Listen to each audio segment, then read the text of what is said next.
Okay, when your toilet fills up, we do our black water pull tank. This is on the back of the trailer.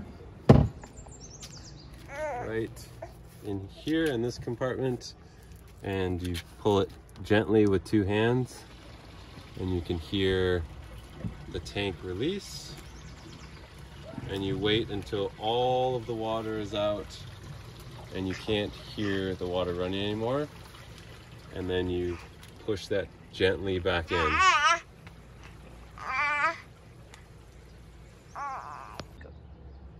So now after 5 minutes, I can't hear any more water coming out of below here.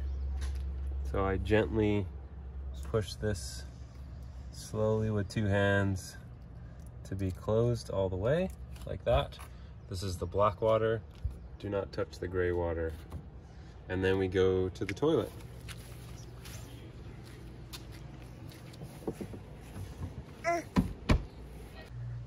Okay, so then after you do that, we go and we need to put this treatment in, which is underneath the bathroom sink. And you can just put a few capfuls.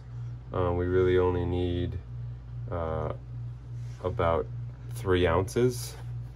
And so all we do is open this up with your foot, and you put about 3 ounces in. And then we also need to fill up 3 to 4 water bowls full, where you just push down the pedal a little bit to fill up the bowl, and you can just do an estimate of about 3 to 4. This is just so that there's water in there in case there's to mix with the holding tank additive. And once you've done that, you're all set, ready to go.